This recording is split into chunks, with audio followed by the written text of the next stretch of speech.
G'day there guys, big fan of just eating, sleeping, and being alive in general here. It's your main man Markee and welcome back to another episode of r/AmITheA. Now if you love today's bloody good content, I want you to sit back, relax, chuck a prawn of the barbie, and get ready for some more stories that I read. Thank you. Posted by user AmITheA Throwing. Titled, Am I the a-hole for trying to send my deaf daughter to a school that won't hire an interpreter? So my 34 female daughter, 6 female, is deaf. We adopted her 3 years ago from China. When she first came home, we tried to teach her both sign and speech, but it was clear ASL was the best form of communication for her. We hadn't put her in preschool because she didn't have much communication, but she started kindergarten this year. There's a private school that all my other kids and my sister's kids go to. She had to take a test to get in and passed, but they said that since there was a deaf school within an hour of where we live, they wouldn't provide any accommodations. So either we have to pay for an interpreter or send her to the deaf school. But the deaf school we live near is only for children with hearing aids and CIs, and teaches speech, and has actually banned sign language. I think speech can definitely help deaf children, but it depends on the individual child. Some speak, some sign, some do both. But my daughter communicates best with sign language, which is why we don't want to send her there. Since this is a private school, I don't think they have to follow the disability guidelines that public schools do. Currently, my daughter's doing online school at the local public school, who have provided an interpreter, but the education there is horrible. I sent my oldest son there in kindergarten in first grade, and he never learned anything. I'm aware that you don't learn much in kindergarten and first grade, but they didn't even teach them how to read. I had to do that myself. Another reason I want to send her to the private school is because from pre-K and up, the kids can choose to learn ASL, Spain, or French, so she may be able to communicate with some other kids there. She's had a few playdates with other kids in the area who go there and took ASL, and they were able to communicate pretty well, whereas in the public school, she would be completely isolated and only able to communicate with the interpreter. I have been constantly emailing with this private school, trying to see if there is any other way to get my daughter in without having to pay for the interpreter myself. My brother thinks that if the school doesn't want her, why should I keep pushing her to get in? But I just want the best education possible for my daughter, and I want my daughter to be able to be social and make friends. Am I the a-hole? Should I just let it go and keep her in public school, or should I keep trying to get my daughter into this school? I think what the school is doing to you is genuinely inhumane here. The blatant lies and deception trying so hard not to hire an interpreter when they're legally required to is just insane. Sending your child to a school an hour away is just not an option either, regardless of the situation at said school, not even accommodating your daughter in the first place. You are not the a-hole for pushing for what's best for your own child. It's commendable, and you should definitely keep pushing for them. Now in the comments, Cat-Eyed Troll says, private schools are still required to comply with ADA. They must provide auxiliary aid within reason for deaf or hard of hearing students. The cost of providing auxiliary aids and services may not be imposed upon the individual with a disability. This, OP, I have a disability, and my parents had to deal with my awful public school regarding providing my legally protected accommodations. Most schools, whether private or public, will try to get out of providing disabled students things they are legally obligated to provide. Source, the lawyer my parents consulted who specialized in special education law and disability rights. Some schools are much worse about it than others, and in our experience, most school officials either don't know what they're talking about when it comes to disability rights, or they will flat out lie to you. Do not accept what the school says when it comes to your child's rights, as a person with a disability. As someone who also went through a school trying to deny me my legal rights as a student with a disability, I strongly advise that you consult a lawyer who specializes in special education law and disability rights. From now on, any and all communication with that school should go through your lawyer. And if you can't afford a lawyer, make sure you have records of all communications with the school. Emails are good. Legally record any phone or in-person conversations, and do research on disability law so you can cite specific things. Hopefully, this would help scare the school into doing their legal obligation to your child. And if they don't clean up their act, you should consider consulting a lawyer about filing a lawsuit against the school. Don't feel bad about filing a lawsuit against the school. They know that what they're doing is wrong and illegal, but choose to do it anyway. This situation is that serious. Your daughter deserves and requires an interpreter. If you want her to go to the better school, invest in the interpreter. Your local deaf school is a joke. Please involve her in deaf culture. It's rich and her birthright. And OP replies, I try my best. I'm hard of hearing, 75 decibels bilaterally, and never even knew what deaf culture was until I was a teenager. Right now, sending her to school without an interpreter is completely not an option. We send her to deaf camp and go to deaf events like signing Starbucks and things like that. We may be able to move to Greenville, SC in a few years because of my husband's job, which is in the same county as the SC school for the deaf. So in that case, she would be able to go there, but she still has kindergarten and first grade left. And now on to the update. Thank you all for your advice on my last post. I wasn't aware of all the laws about this kind of thing. For those of you who didn't read the OP, basically my 6-year-old daughter is deaf and communicates using ASL. There is a public school near us, but it's very bad, and the whole district has a rating of 1.5 out of 5 stars. All of our other children go to a private school near us, but the private school said they wouldn't pay for an interpreter because there is a deaf school in our county. But the deaf school only teaches speech and no signed language, so we decided not to send her there. We also wanted her to go to the private school because there was a language option for ASL, so she may be able to communicate with other classmates. But my brother said that we shouldn't push trying to get her in. If the school doesn't want her, we should just give up. Most people said to hire a lawyer. My husband decided to contact his brother, who is a disability lawyer. Although he specializes in wheelchair accessibility, he was willing to take our case. We discussed the situation over the phone with him, and then he reached out to the private school. He emailed back and forth with the school. We're not sure what was said exactly, but by the end of it, not only did the school agree to pay for the interpreter, but they also provided a free scholarship and let us request which teacher she had, which they didn't let us do for any of our other kids. There is a kindergarten teacher who knows some ASL, so we chose to be in her class. I'm not sure exactly why they did this, but I think it's probably because denying entry to a kindergartner just because she's deaf would not look so good if other people found out. But I'm not complaining. She started 2 weeks ago and she loves it. They're doing hybrid. She's able to make friends and talk to other kids, though in kinda broken sign language. Her interpreter is very nice and will update us on how she did every day, unlike the interpreter she had when she was in public school. Her teacher also tried to sign when she's speaking as much as possible, and so do some of the kids. Overall, I'm so happy this happened, and I wouldn't have known that there was anything I could do about it until I asked on here. So thank you all of you who replied to the OP and told me they do have to provide an interpreter for her. And edit, to everyone concerned as to why my brother-in-law is a disability lawyer but I came to Reddit first, we barely talk to brother-in-law. He's my husband's half-brother, and there's a 16-year age gap so they aren't close. And at the time when I first posted, I didn't think I could do anything legally. I talked about why in the comments, so I didn't even think of talking to my brother-in-law. I was just concerned if I was being too pushy, which is why I came to this sub rather than legal advice. I hope that clears some things up. Now in the comments, Ricola says, "Good job on following through and working for your daughter. I'm not sure where you are, but rest assured, that school is going to get their scholarship money back through government grants and tax breaks.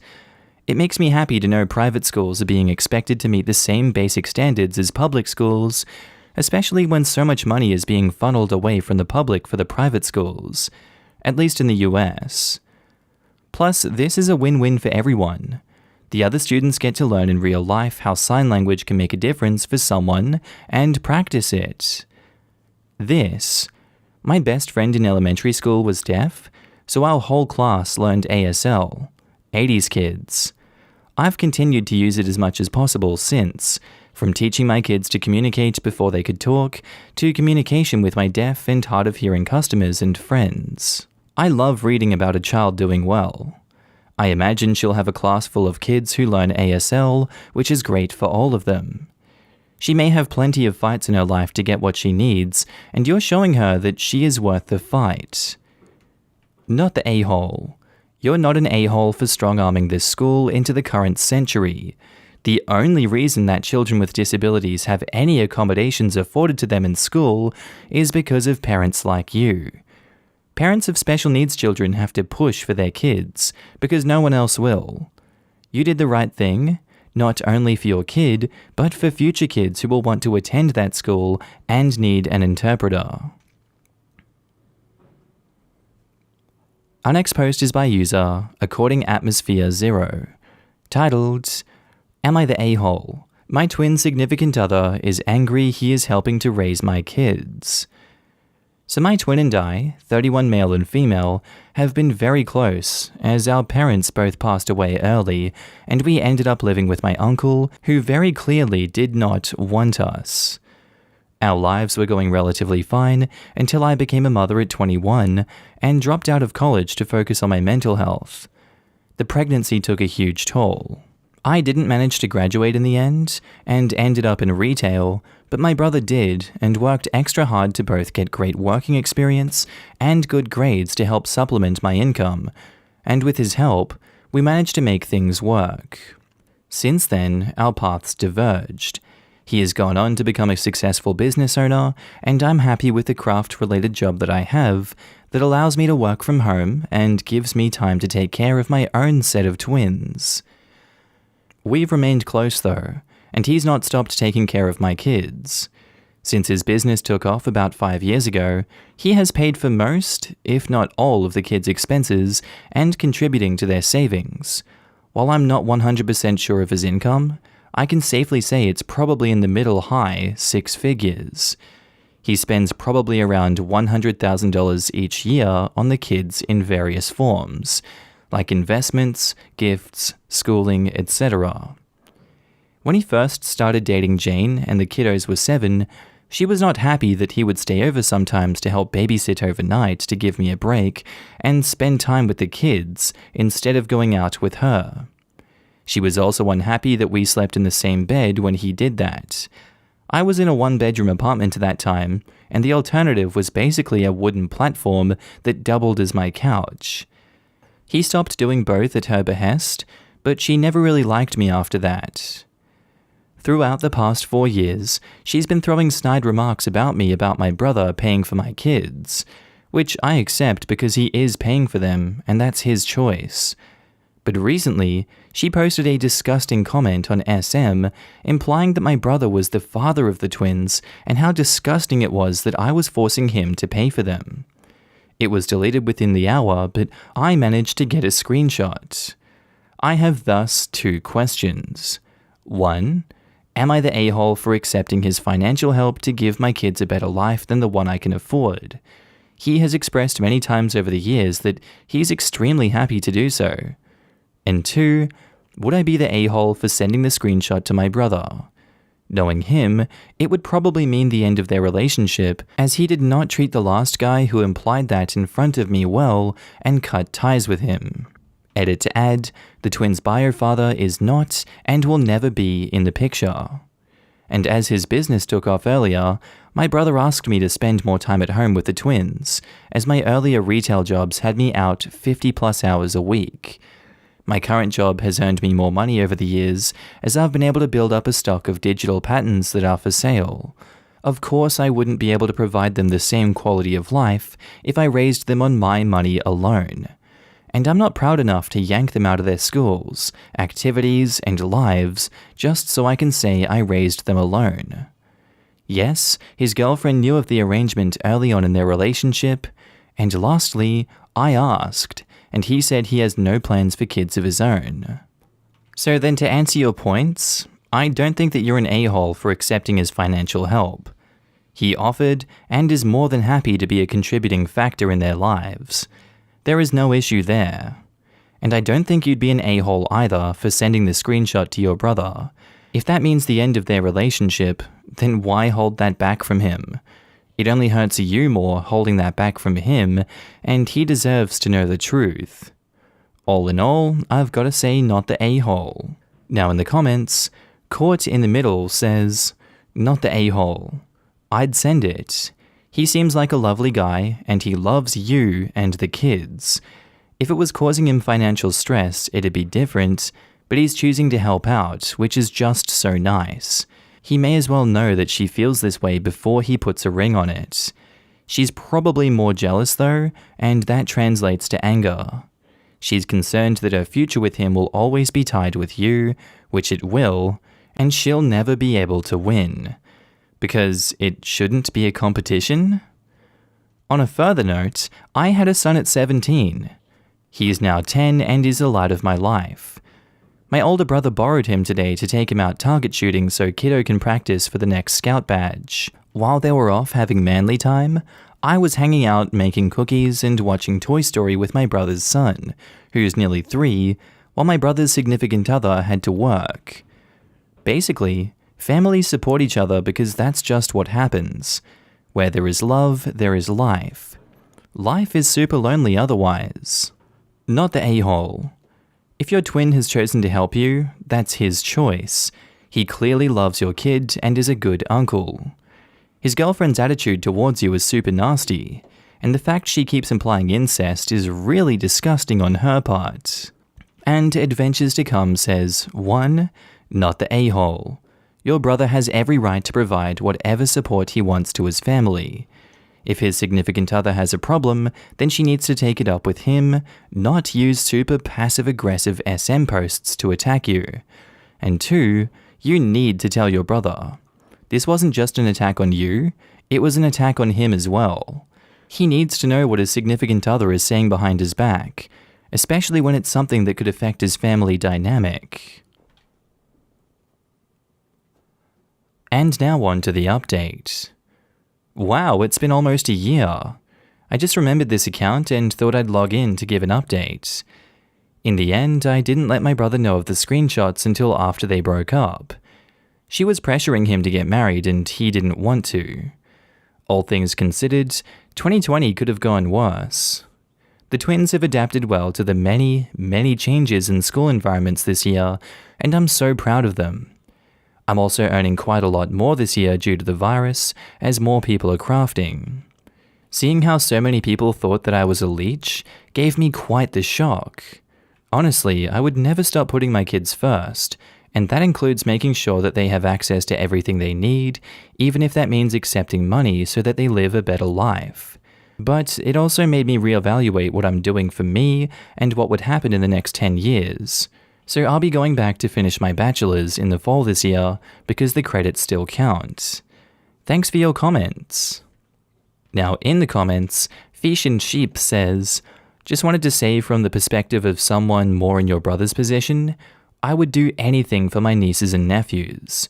I can't spend quite the same amount as your brother, but proportionally to my income, I'm happy to spend a very large amount on their well-being and education. I do this because I want to. I do not and would never see their parents as leeches. I'm fortunate to be in the position I'm in and I want to share. I bet your brother feels the same way.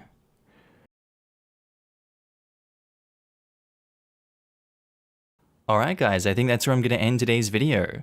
If you need a good laugh, please do check out my second channel, Markee 2, links down in the description below, or it's going to appear somewhere on the screen here at the end, little bubble with my face on it. As always, a big shout out to my Patreon and channel members. Your faces are surrounding me right now, and I love to have you guys with me, and down in the comment sections of each and every video, and just knowing that you're always there to support me. It's a humbling and lovely feeling. And rest assured, I do see you, and I do notice your support, and I thank you every day for being here and helping me along this journey. Not much else to say besides that, guys. Thank you for sticking around to the end of the video. I do hope that you have a good day, night, sleep, whatever you're up to, I will see you in the next video, and thank you again. Bye.